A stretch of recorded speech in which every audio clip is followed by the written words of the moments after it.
আহা, হায় হায়, 1 মিনিট ভাইবেন। কোন এক বেনামাজি কেউ যদি এখানে থাকো ভাই, 1 মিনিট ভাইবেন, আজকেই ভাইবেন, ঘুমাইবার আগেই ভাইবেন।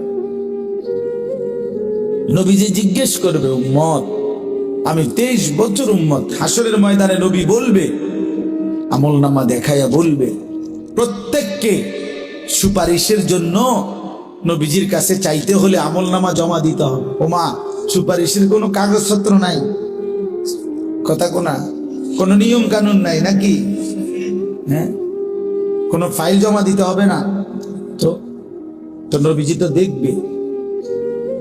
নবীজির সামনে তো আপনাকে বলতে হবে, ইয়া রাসূলুল্লাহ, এই যে আনিসুর রহমান আশরাফি, এইটা আমার ফাইল, আপনি দেখেন, আমার জন্য একটু সুপারিশ করেন আল্লাহর কাছে।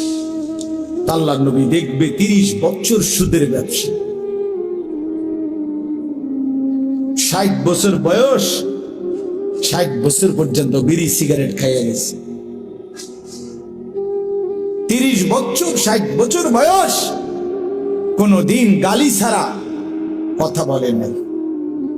ছেলেটা বেনামাজি, মেয়েটা বেপর্দা, স্ত্রী বেপর্দা। মৃত্যু পর্যন্ত আমার উম্মতের ঘরে প্রতিদিন রঙিন টেলিভিশনে নাচ গান নর্তকীর ছবি চলছে। তার ছেলে মেয়ে নাতি নাতনি বসে নাচ গান নাটক সিনেমা দেখে গেছে। কোনদিন গালি ছাড়া কথা বলে না। হালাল রোজগার বলতে কিছু নাই। ফজরের নামাজ 1000 পৃষ্ঠা উল্টাইও, ফজরের নামাজ বলতে কিছু নাই।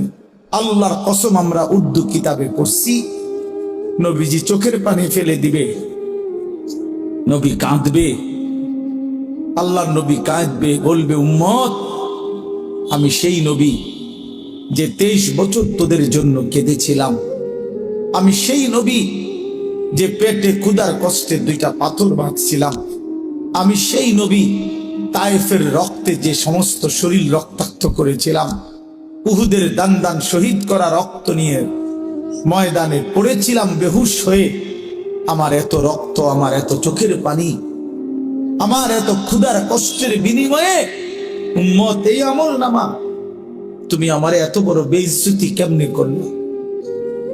আমি কেমনে আমার আল্লাহর সামনে এটা দেখাবো যে আয় মাওলা, এটা শ্রেষ্ঠ নবীর শ্রেষ্ঠ উম্মতের আমলনামা?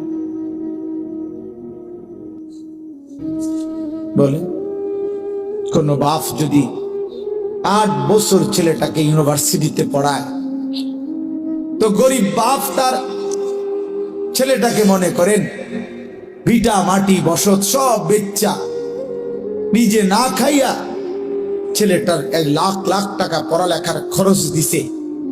8 বছর পরে, 6 বছর পরে বাপ রেজাল্ট সার্টিফিকেট দেখতেছে যে ফেল। ওই বাপ কি পরিমাণ কাঁদবে? ওই বাপ কি পরিমাণ কাঁদবে? ওই বাপ বলবে না যে, বাপ, আমি তোরে মানুষ করার জন্য, তোর পড়ালেখার খরচ দেওয়ার জন্য ভিটাটা বেচা ফেলছি, মাটিটা বিক্রি করে ফেলছি, আমি জীবনে কোনো সুখের নাগাল পাই নাই।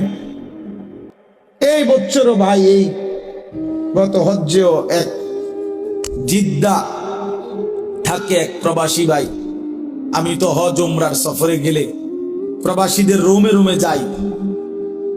ওই হুজুর, আমি আজ 32 বছর সৌদি আরব জিদ্দায় পড়ে আছি,